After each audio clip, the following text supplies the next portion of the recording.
तो हेलो नमस्ते एंड जय श्री कृष्ण फ्रेंड्स, कैसे हो आप सभी। आशा करती हूँ कि आप सभी बढ़िया होंगे। बहुत दिन हो गए हैं व्लॉग नहीं आया क्योंकि थोड़ी सी प्रॉब्लम भी चल रही थी और टाइटल और आप लोगों को थंबनेल से पता चल ही गया होगा कि बहुत बड़ी दुर्घटना हो गई थी मेरे साथ गणेश चतुर्थी पे। चतुर्थी वाले दिन नहीं, सोसाइटी में सबसे पहले मैं क्या है ये बता देती हूँ, बाद में आपसे वो वाली बात करती हूँ।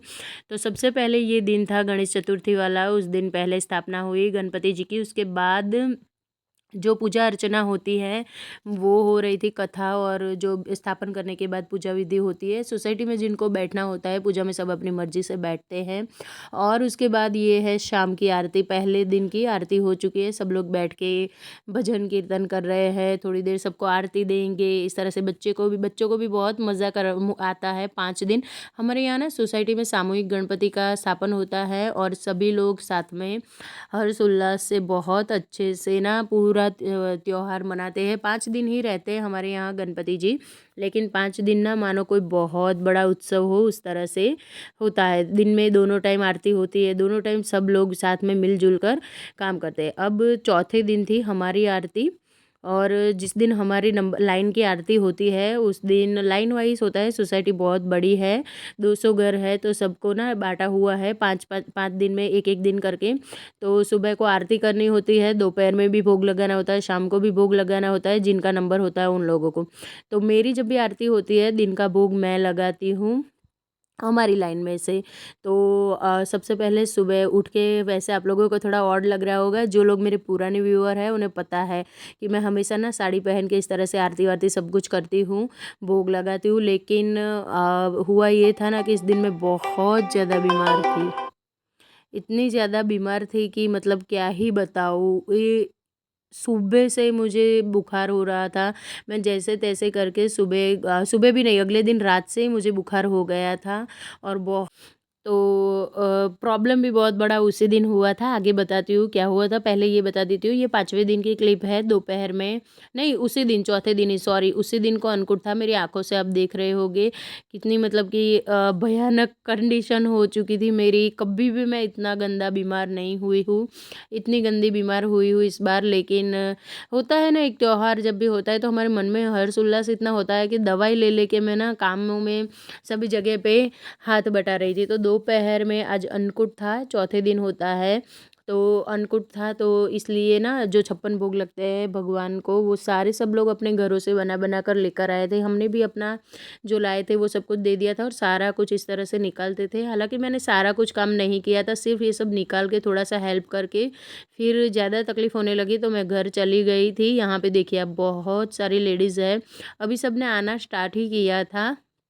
और उसके बाद बाकी की जो भी लेडीज़ है सोसाइटी की, उन लोगों ने इस तरह से सारी चीज़ों को लाकर अच्छे से सब कुछ सेट किया था। आप देख रहे हो यहाँ पे बिल्कुल इसी तरह से सब लोग ना मिलजुल कर काम करते हैं। जिनके पास टाइम ज़्यादा होता है वो लोग ज़्यादा टाइम तक दे पाते। ये देखिए, ये है शाम का अन्नकूट वाला टाइम, जिस टाइम पे मैं नहीं जा पाई थी, आरती हमारी थी तो जा तो नहीं पाई थी। सॉरी, 5वें दिन हुआ था अन्नकूट, नहीं चौथे दिन ही हुआ था, मैं भी भूल गई हूँ सब कुछ। तो इस तरह से सब लोग इकट्ठा हुए थे। गणपति जी की फिर से आरती, रोज़ सुबह शाम आरती होती है। सब लोग इस तरह से बिल्कुल इकट्ठा होके बहुत ही भक्ति भाव से बप्पा का ना सब कुछ करते थे। और देखते ही देखते 5 दिन कब चले गए पता ही नहीं चला। लास्ट में विसर्जन वाला जो व्लॉग है वो नेक्स्ट व्लॉग में आप लोगों के साथ शेयर करूँगी। इसके बाद जो व्लॉग आएगा उसमें बहुत ही धूमधाम से विसर्जन भी किया था पूरी सोसाइटी में ना, डीजे के साथ बहुत अच्छे से मतलब कि सब कुछ किया था। तो बस ये है अन्नकूट का कुछ इस तरह का वीडियो आप लोगों के साथ शेयर करके बस समझाने का ट्राई कर रही हूँ कि किस तरह से हम लोगों ने ये सब किया था। अब मैं आती हूँ अपने पॉइंट पे। तो दोपहर में मैंने भोग में क्या क्या बनाया। एक तो बुखार से तप रही थी, फिर भी हिम्मत तो नहीं थी, लेकिन अपनी फ्रेंड का फ़ोन आ गया था तो फिर ना उनसे बातें करते करते ही मैंने ये सब ना बना दिया। मतलब कि चलो अब ना मैंने ट्राइपॉड ले ही लिया गया था। सोचा चलो अब बातें करने के लिए खड़ी हुई हूँ। भोग तो मुझे बनाना ही था, उसमें कोई वो था ही नहीं। और ये जो मैं कर रही हूँ ना, ये मैंने गलती की थी सबसे बड़ी। कौन सी गलती की, कुकर के साथ कमेंट करके ज़रूर बताना मुझे। बहुत बड़ा हादसा, मतलब कि उस दिन तो ना बप्पा ने बहुत बड़ा विघ्न ही हर लिया था, वरना मैं अभी इस दुनिया में ही नहीं होती। उस दिन इतना बड़ा कांड हो गया था। तो सबसे पहले ना मैं यहाँ पे खीर बना रही हूँ, और खीर बनाने के लिए सुबह ही जाकर दूध ले आई थी। मतलब जब भगवान का काम करना होता है ना, तो इतनी बीमारी में भी आपके अंदर ना एक हिम्मत सी आ जाती है कि नहीं, मुझे ये काम करना ही करना है। तो यहाँ पे मैंने खीर चढ़ा दी है, और मैं मेथी कट कर रही हूँ। हरी मेथी बहुत मुश्किल से मिली है, सीज़न नहीं है तो जल्दी अच्छे से मिलती नहीं है, और अच्छी क्वालिटी की भी नहीं मिलती है, लेकिन अगले दिन ही मैं लेकर आ गई थी। तो मेथी को भी कट करके रख दिया है। बाजू में मैंने छोले को भिगो के रख दिया है, और यहाँ पे चावल पक चुके थे तो उसमें मैंने दूध डाल दिया है। और छोले की ना बिना प्याज लहसुन वाली, पूरा खाना आज सात्विक बनने वाला है, एकदम शुद्ध, कुछ भी इसमें ना प्याज लहसुन वाला नहीं पड़ने वाला है। तो बिल्कुल साफ़ सुथरा खाना बनना है आज, तो वही मैं बना रही हूँ। खीर में बस अब डाल दूँगी मैं मीठा, और उसके बाद की चीज़ें डालती हूँ। बाद में मैं थोड़ा सा केसर भी डाल दूँगी। मिल नहीं रहा था केसर, जैसे तैसे करके ढूंढा, और मुझे इतनी, मतलब कि अभी बुखार एक तरफ सर्दी खांसी सब कुछ हो गया था।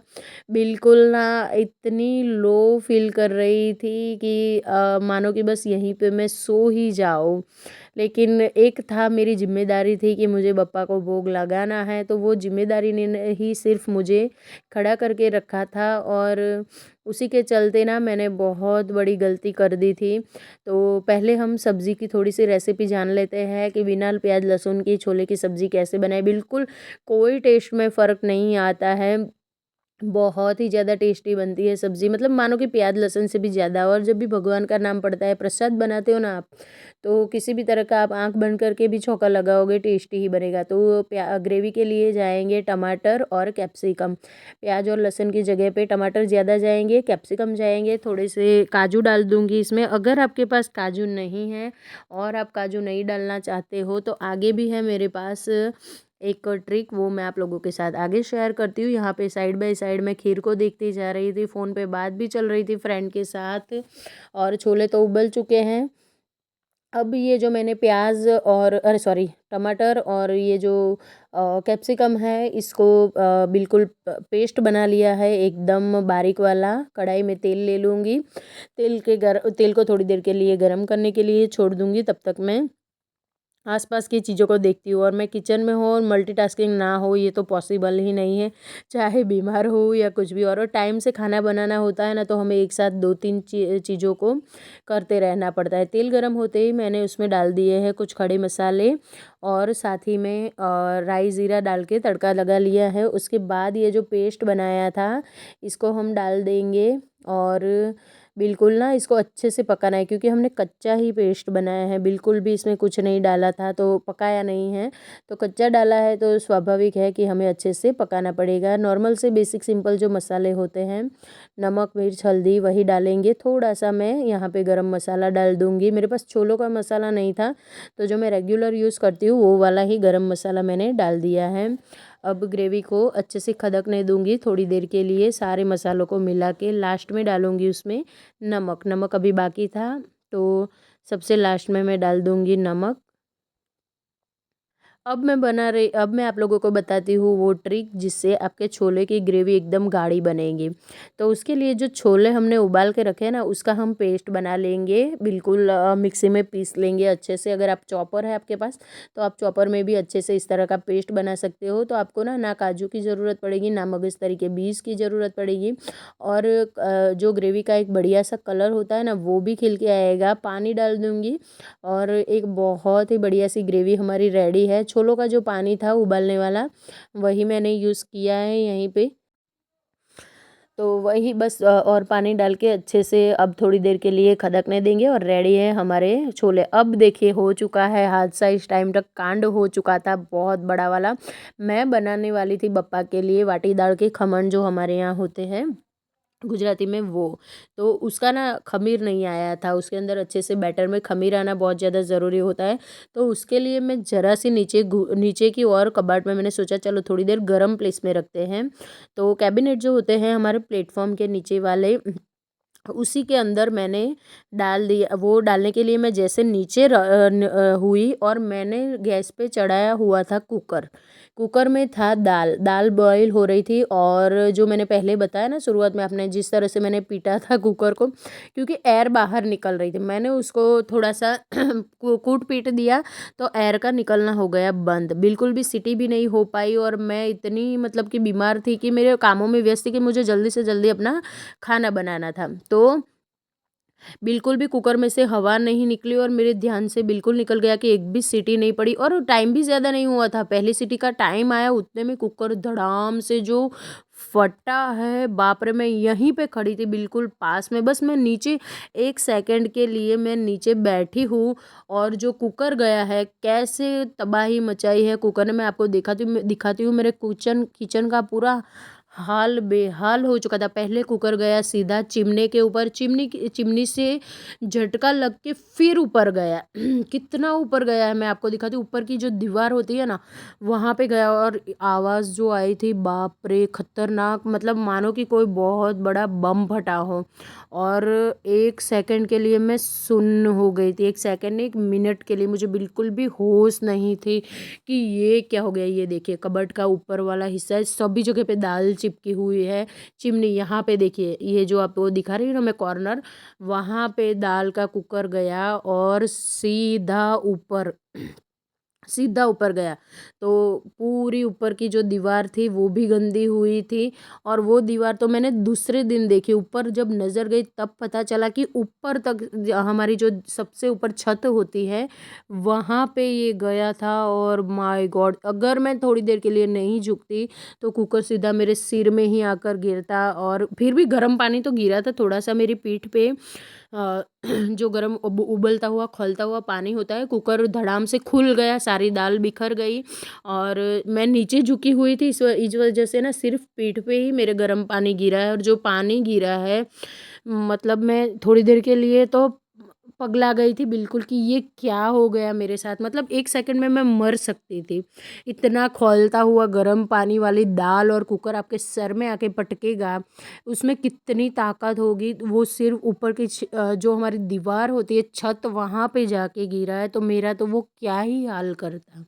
मतलब अभी भी मैं सोचती हूँ ना तो मेरे रोंगटे खड़े हो जाते कि उस दिन बप्पा ने मेरा बहुत बड़ा विघ्न हर लिया था मेरे सर से, सच्ची में इतना बड़ा कि मैं उनका प्रसाद बना रही थी और मैं बच गई थी। अदरवाइज़ पता नहीं मेरे साथ, मतलब मैं मर ही जाती, मैं सच्ची में बताती हूँ।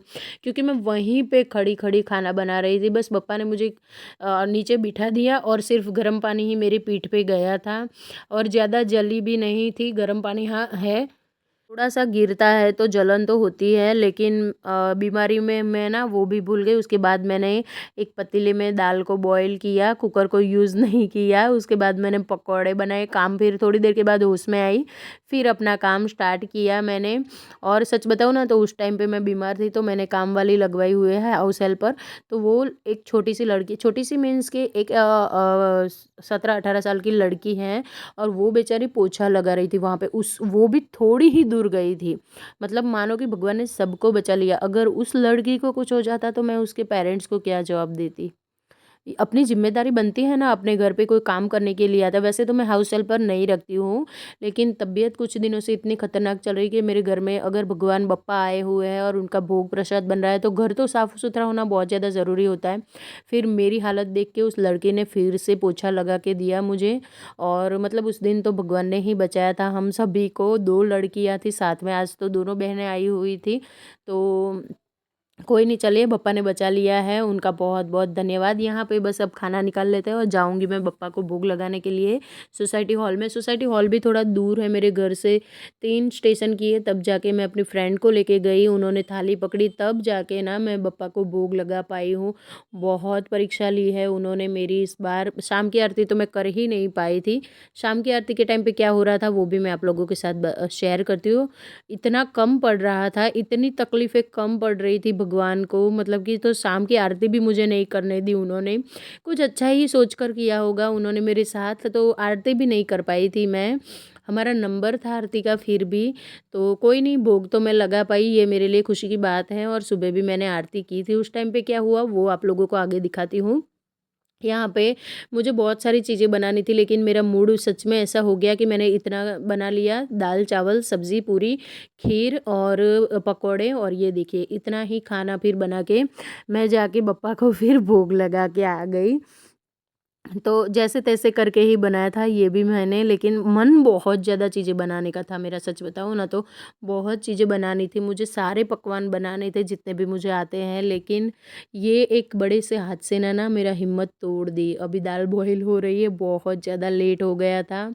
उसके बाद आ गई हूँ मैं पापा को खाना खिलाने के लिए, उनसे माफ़ी भी माँगी अपनी भूल के लिए कि कहीं पे कुछ तो मुझसे चूक हुई होगी जो आज के दिन मेरे साथ इतना बड़ा हादसा हुआ, लेकिन भगवान ने मुझे बचा लिया।